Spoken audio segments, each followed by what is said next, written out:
ఆరోగ్యాభిలాషులందరికీ నా హృదయపూర్వక నమస్కారములు.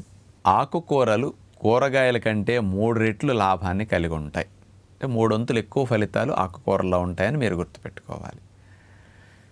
కూరగాయలతో పోలిస్తే ఖర్చు కూడా 3 వంతులు ఆకుకూరలు చవకలో లభిస్తూ ఉంటాయి. కానీ ఆకుకూరలు కొద్దిగా పసర వాసన వస్తూ ఉంటాయి. దాన్ని దృష్టిలో పెట్టుకుని ఎక్కువ మంది ఇష్టపడట్లేదని, అంతగా తినేటప్పుడు రుచి అనిపించట్లేదని ఆకుకూరల్ని వారానికి ఒక 3 సార్లు 2 సార్లు మాత్రమే వండుకుంటే సరిపోతుందని ఒక అలవాటు మనందరిలో ఉంది. ప్రతి ఇంట్లోని యావరేజ్ని ఇలాగే జరుగుతూ ఉంటుంది. మరి నేను ఇప్పుడు చెప్పబోయేది ఏమిటంటే, మీ ఫ్యామిలీ మెంబర్స్ అందరూ ఒక్కసారి ఆలోచించండి. లాభము ఎక్కువ, ఖర్చు తక్కువ. మీరు అసలు కూరగాయలు తినకపోయినా, లైఫ్లో వెజిటబుల్ కర్రీస్ అసలు వండుకోకపోయినా, దుంప కూరలు తినకపోయినా 1% కూడా నష్టం లేదు. అసలు టచ్ చేయకపోయినా ఎక్కడి నుంచి ఏమాత్రం ఇబ్బంది రాదు. కానీ ఉడికిన ఆహారాలు కూరలు వండుకునేటప్పుడు ఆకుకూరలు తినకపోతే చాలా లోపాల మనలో వచ్చే అవకాశం ఉంటుంది. ఎందుకు అంటే ఆకుకూరల్లో కాల్షియం చాలా ఎక్కువ ఉంటుంది. పాల కంటే 4 టైమ్స్ ఎక్కువ ఉంటుంది. ఆకుకూరల్లో విటమిన్స్, మినరల్స్ చాలా ఎక్కువ ఉంటాయి కూరగాయలతో పోలిస్తే. విటమిన్ ఏ బాడీకి కావాల్సిన దానికంటే ఇంకా ఎక్కువ ఉంటుంది, ఒక రోజుకి కావాల్సిన దానికంటే. అట్లాగే కాల్షియం ఒక్కరోజుకి సరిపడేంత ఆకుకూర తింటే వెళ్ళిపోతుంది.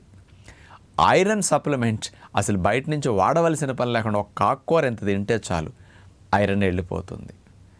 అట్లాగే దీనితో పాటు యాంటీ ఆక్సిడెంట్స్ చాలా ఎక్కువ ఉంటాయి. సోడియం వెజిటబుల్స్లో 10 పైసలు వంతు ఉంటే ఆకుకూరలో 90 పైసలు వంతు ఉంటుందన్నమాట. అంత ఎక్కువ లవణాలు సహజంగా ఉంటాయి.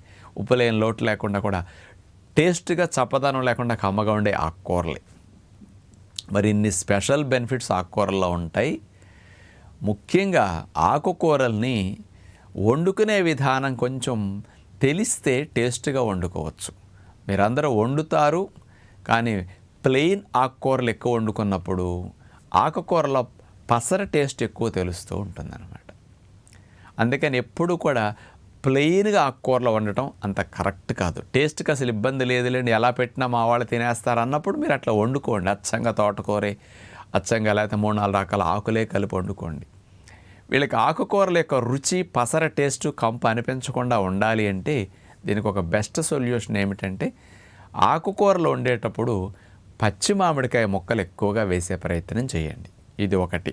రెండవది, ఆకుకూరలు వండేటప్పుడు ఏదో ఒక పప్పు కాంబినేషన్ ఇవ్వండి. ఒకరోజు పెసరపప్పు వేయండి, ఒకరోజు కందిపప్పు వేయండి, ఒకరోజు శనగపప్పు వేయండి, ఒకరోజు బొబ్బర్ల పప్పు వేయండి, ఒకరోజు సోయా చిక్కుడు గింజల పప్పు వేయండి. ఇట్లా రోజు ఏదో ఒక రకం పప్పు కాంబినేషన్ ఇచ్చి వండుకుంటే ఆకుకూరలు తినేటప్పుడు అలాంటి ఫ్లేవర్ అసౌకర్యంగా అనిపించదన్నమాట. ప్లస్ దీనితో పాటు ఆకుకూరలు వండేటప్పుడు టమోటా ముక్కలు ఎక్కువ వాడుకోవాలి. ఈ మామిడికాయ ముక్కలు, టమోటా ముక్కలు, పప్పు, ఈ 3 కాంబినేషన్తో ఆకుకూరల యొక్క అసౌకర్యమైన పసర రుచి, పసర వాసన ఈ 2 పోతాయి అన్నమాట వీటి కాంబినేషన్తో. మీరు ఇక్కడ మామిడికాయ పొడి వాడారు అంటే ఆకుకూరల్లో ఉప్పు తక్కువ వేసినా సరిపోతుంది. ఉప్పు వాడక మీకు ఆటోమేటిక్గా మామిడికాయ పొడి, టమోటాలు తగ్గించేస్తాయి. సహజంగా ఆకుకూరల్లో కొద్ది మోతాదులు ఉప్పు వేస్తేనే సరిపోతుంది. ఆ మోతాదు ఇంకా తగ్గటానికి టమోటాలు, పచ్చి మామిడికాయ ముక్కలు బ్రహ్మాండంగా సహకరిస్తాయి. అందుకని ఇలాంటి టెక్నిక్లో మీరు ఆకుకూర కనుక రోజు వండగలిగితే పిల్లలు సులభంగా తింటారు. అంటే మనం కొన్ని అలవాట్లని మార్చుకోవడానికి ప్రయత్నం చేయకపోతే జీవితంలో చాలా కోల్పోతూ ఉంటాం. ఇప్పుడు ఆకుకూరలు 2 సార్లు 3 సార్లు తినాలని ఏమన్నా ఒక సిలబస్లో రాసి ఉందా చెప్పండి? బెనిఫిట్స్ ఉండేవి కాస్త మనకి ఇష్టం చేసుకుంటే జీవితం బాగుంటుంది. ఖర్చు తక్కువలో ఎక్కువ ఫలితాలు పొందొచ్చు. అందుకని ప్రతిరోజు ఆకుకూర వండుకోవాలని ఒక నియమం పెట్టుకోండి. ఇప్పుడు మేము ఇలాంటి వాటిని ఎన్నో సంవత్సరాలు ఎంతోమందికి చెప్పగా ఎంతోమంది ఇంట్లో ఫాలో అయ్యి అసలు పోషక లోపం అనేది శరీరంలో ఏమాత్రం కనిపించకుండా అనేక రకాల రక్త పుష్టితో హార్మోన్స్ బాగా తయారవుతూ, మరి ఉప్పు లేకుండా తిన్నా లవణాలు తగ్గకుండా, కాల్షియం తగ్గకుండా, మరి ఎంతమంది ఈ ఆకుకూరల ఇంపార్టెన్స్ని ఆచరణ ద్వారా అనుభవిస్తూ మంచి ఫలితాలు పొందుతున్నారో చూస్తున్నాం కదా. అంచేత ఇంకా ఇప్పటి వరకు అలా మిస్ అయిన వారందరికీ కూడా ఈ విషయం అందితే బాగుంటుందని ఈ ప్రయత్నం చేసి చెప్తున్నాం మీకు. ఆకుకూరలు వండేటప్పుడు బాగుండాలి అంటే ఇంకొక టెక్నిక్ ఉంది. ఆకుకూరల్లో కూడా కొన్ని ముక్కలు తగులుతుంటే చాలా బాగుంటుంది అనిపిస్తుంది, అంటే కూరగాయ ముక్కలు కూడా. అందుకని ఏంటంటే అచ్చంగా ఆకుకూర పెట్టినట్టు వాళ్ళకి ఫీలింగ్ రాకుండా ఉండాలంటే ఈ ఆకుకూరల్లో ఎప్పుడన్నా వండేటప్పుడు సొరకాయ ముక్కలు, బీరకాయ ముక్కలు, కొంచెం దోసకాయ ముక్కలు, పప్పు కూడా వేస్తున్నాం కాబట్టి ఇలాంటి ముక్కలు కొద్దిగా కట్ చేసి వేస్తుండండి. ఎప్పుడన్నా కాస్త అరటికాయ ముక్క, పచ్చి అరటికాయ ముక్క, బంగాళాదుంప ముక్కలు, క్యారెట్ ముక్కలు, బీట్రూట్ ముక్కలు ఇవి చాలా బాగుంటాయి. ఇప్పుడు మనం విజయవాడ ఆరోగ్యాలయంలో తీసుకుంటే ప్రతిరోజు ఆకుకూర వండి పెడతాం. ఇక్కడ ఇంటికాడ అట్లా తినమని మేము ట్రైనింగ్ ఇస్తుంటాం. ఆకుకూరల్లో కూడా ఇట్లా పప్పు వేసి రోజు వండుతారు, విడిగా ఆకుకూర అసలు ఎప్పుడు పెట్టం సహజంగా. అప్పుడప్పుడు కూడా ఆకుకూరల్లో వెజిటబుల్ ముక్కలు, వంకాయ కూడా వేస్తుంటారు ఒక్కోసారి.